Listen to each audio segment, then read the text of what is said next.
राहणार कुठं आता? माळ कुठल्या माळावर? तिकडं वर. होय. इथनं का काढलं तुम्हाला? आम्हाला आता काढलं तर आली होती पोलीस ही आता काढली त्याची. का म्हणून काढलं?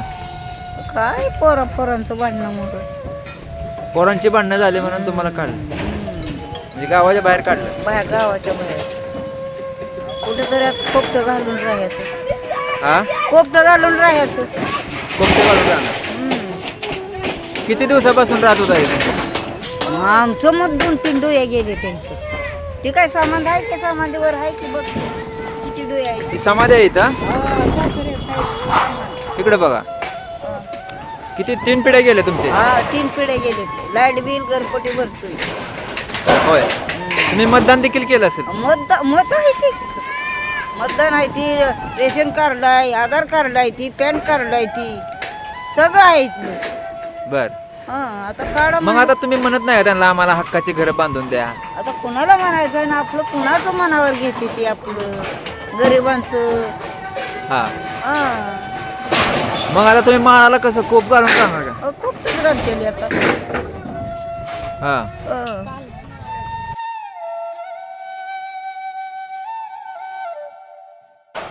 आज काय म्हणली गाव सोडून जावा, हा हा. बरोबर.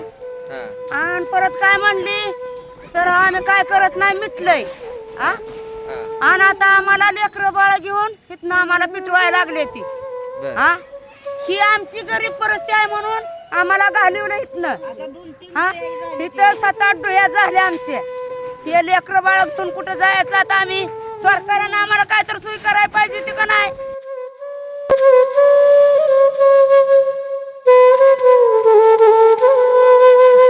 आता नगरपालिकेची माणसं आलती आमचं तोडमोड करायला. ती आता दिसतंय का काय काय म्हणून केलं असं? इकडं का ठेवलं? सगळंच काढायचं होतं. शेजारच काढायला लावायचं ना. 8 शेळ्या कसं काय काढलं? 8 कामं काढली. कुठं शेड आहे ती काढायचं. तुम्हाला काय मिळालं एवढं काढून? पोरांच्या भांडणात, बारक्या पोरांच्या भांडणात ही शेवडं काढली तुम्ही. का काढली? हा इथलं तुम्हाला मतदान आमचं आहे, इथलं आधार कार्ड इथलं आहे, रेशन कार्ड इथलं आहे, हा. का म्हण का तसं केलं? हे तुम्ही लाईट बिल भरत होता बरोबर? लाईट बिल घरपट्टी चालू आहे माझी. घरपट्टी पण चालू आहे? घरपट्टी चालू आहे सगळं आहे. नळपट्टी? घरपट्टी इथं नळ दिसतोय ना, नगरपालिकेचा नळ आहे. हा. बर. आता तुम्ही इथं आसरा दिन आहे, हा. मतदान इथं, रेशन इथं, तुम्ही इथं आता सगळं इथं. बरोबर. ते इथं. लहान मुलांच्या किरकोळ भांडणांनी सुरुवात झाली, पण त्याची शिक्षा मात्र तब्बल 8 कुटुंबांना मिळाली. अनेक वर्षे म्हसवडमध्ये राहणाऱ्या या वडार समाजाच्या कुटुंबांना गावाबाहेर जावे लागले. आज प्रश्न फक्त अतिक्रमणाचा नाही, प्रश्न आहे न्यायाचा, समानतेचा आणि जगण्याच्या हक्काचा. म्हसवड शहरात अनेक वर्षांपासून वास्तव्यास असलेली वडार समाजाची 8 कुटुंबे आज बेघर झाली आहेत. प्रशासनाचे म्हणणे आहे की त्यांनी अतिक्रमण केले होते, मात्र या कुटुंबांचा सवाल वेगळाच आहे. वडार समाज हा दगड फोडणारा, रस्ते बांधणारा, कष्ट करून जगणारा समाज आहे. अनेक वर्षांपासून ही कुटुंबे म्हसवडमध्ये राहत आहेत, मात्र आजही त्यांना कायमस्वरूपी घर मिळालेले नाही. नगरपालिका निवडणूक होऊन अवघे 6 महिने झाले आहेत. मग या कुटुंबांच्या पुनर्वसनासाठी कोण पुढाकार घेणार? वडार समाजाचा प्रश्न आजचा नाही. अनेक वर्षांपासून हा समाज म्हसवडमध्ये कष्ट करून आपला उदरनिर्वाह करत आहे. निवडणुका आल्या की त्यांच्या वस्त्यांमध्ये राजकीय नेत्यांची वर्दळ वाढते. मतांचा पाठिंबा मागितला जातो, आश्वासने दिली जातात. मात्र निवडणुका संपल्यानंतर या समाजाच्या विकासाचा प्रश्न पुन्हा मागे पडतो.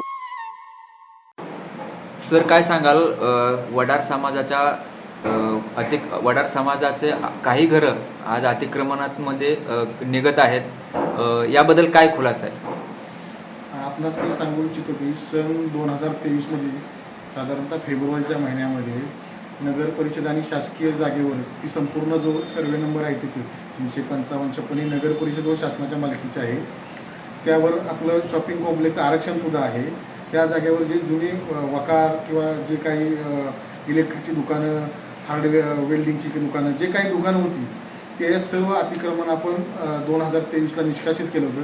त्यावेळेस ही जी आता टेम्पररी शेड आहेत काही वडार समाज बांधवांची, ती टेम्पररी शेड त्यावेळेस कोणतेही त्या ठिकाणी शेड नव्हतं. त्यावेळेस आपण ते अतिक्रमण पूर्ण नगर परिषदेमार्फत निष्कासित केलं होतं व ती जागा पूर्ण आपण क्लिअर केली होती. त्यानंतर ह्या लोकांनी अचानकपणे त्या ठिकाणी शेड उभारून त्या जागेवर अतिक्रमण केलं. त्यांनाही आपण आता ते अतिक्रमण आपण नगर परिषदेमार्फत काढून टाकलेलं आहे. शहरातील सर्व नागरिकांना माझी एक आवाहन किंवा विनंती आहे की कोणत्याही नगर परिषदेच्या जागेवर रस्त्यावर आपण अतिक्रमण करू नये.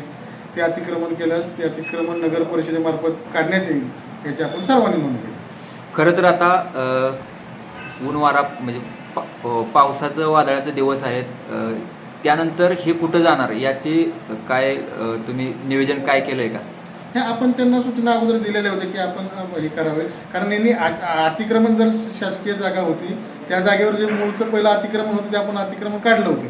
त्यावेळेस तिथं जागा कोणती ह्यांनी नंतरही एक्स्ट्रा तिथं त्या ठिकाणी त्यांची सोय हे केलेली आहे, अतिक्रमण केलेलं आहे.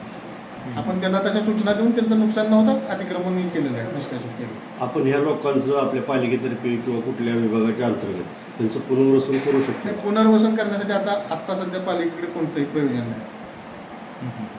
अनेक ठिकाणी अतिक्रमण आहेत, त्याबद्दल काय सांगाल? ते अजूनही निघालेले नाहीत.